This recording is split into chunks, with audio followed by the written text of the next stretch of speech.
एक और बेहद अहम खबर आज मध्य प्रदेश से आई, जहां कोरोना के लगातार मामले सामने आने का सिलसिला जारी है।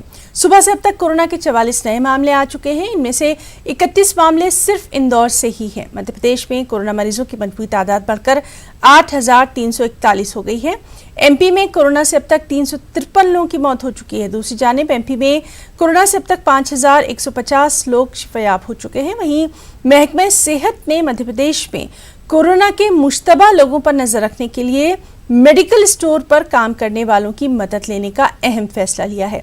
बगैर पर्ची यानी बगैर किसी डॉक्टर के प्रिस्क्रिप्शन के सर्दी, खांसी, जुकाम या फिर गले में दर्द की दवा खरीदने वालों की पूरी मालूमात हेल्थ पोर्टल पर अपलोड करने की अपील रियासत के 55,000 मेडिकल स्टोर वालों से की गई है।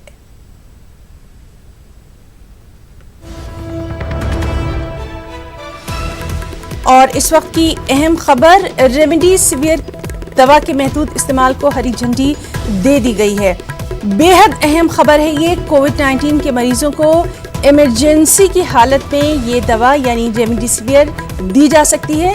CDSCO ने दवा के इस्तेमाल की इजाजत दे दी है।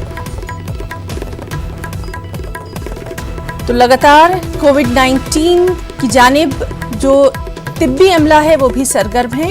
और अब ये अहम खबर कि रेमडेसिविर दवा के महदूद इस्तेमाल को हरी झंडी मिल गई है।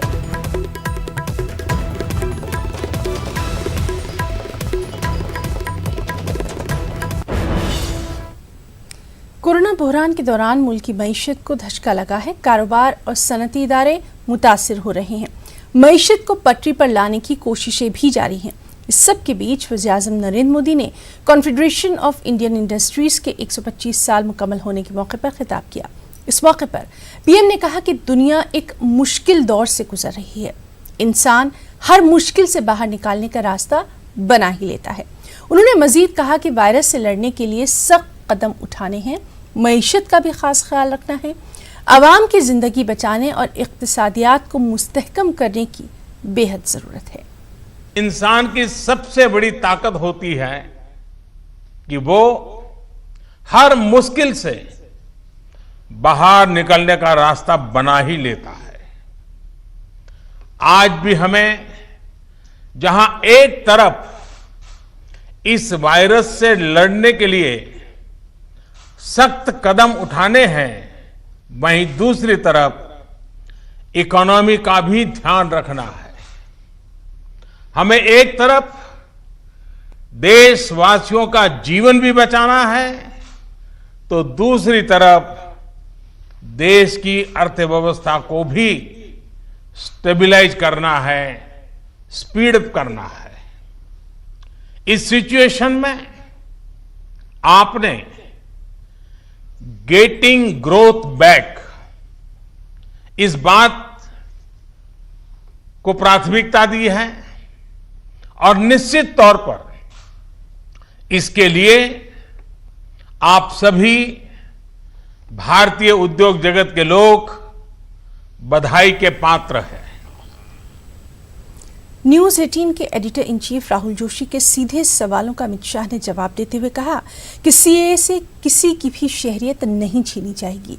सीएए को लेकर अपोजिशन पार्टियों ने लोगों के दरमियान झूठ फैलाया है। अमित शाह जी, सीएए पे थोड़ी सी बात करना चाहूँगा। सीएए लाने के बाद तमाम प्रोटेस्ट हुए, देश भर में प्रोटेस्ट हुए, दिल्ली में तो बहुत बड़े दंगे भी हुए, काफ़ी लोग मारे भी गए। इसको आप कैसे देखते हैं? क्या सरकार की तरफ से कोई कमी रह गई कम्युनिकेट करने में कि आप क्या करना चाह रहे थे, या आप इसको कोई साजिश के उस पर देखते हैं कि कोई एक साजिश थी कि इसको डिरेल किया जाए? देखिए, इसको जानबूझकर लोगों के बीच में भ्रांति पैदा कर दी गई कि सीएए से इस देश के मुसलमानों की नागरिकता जाने वाली है। मैं आज भी आपके चैनल के माध्यम से देश भर के मुसलमान भाइयों बहनों को कहना चाहता हूं कि सीएए के अंदर एक भी प्रोविजन ऐसा नहीं है जो किसी की भी नागरिकता ले ले। मैंने जब राज्यसभा में भाषण किया तो कपिल सिब्बल, श्री आनंद शर्मा और गुलाम नबी आजाद ने भी इसको स्वीकार किया कि हम नहीं कहते नागरिकता जाएगी। तो फिर भाई आपकी पार्टी की अध्यक्षा रामलीला मैदान में क्यों ऐसा बोल रही है? कि आपके अस्तित्व की लड़ाई है, रोड पर आ जाइए। क्यों लोगों को उकसा रहे हो भाई काम का? मगर ये लंबा नहीं चलता है। हमने भी कम्युनिकेशन किया है, हमने भी बातों को रखी है, संसद में भी इस पर कई बार चर्चा हुई है और धीरे धीरे बात नीचे तक परकोलेट हुई है कि इसको गलत तरीके से लोगों के सामने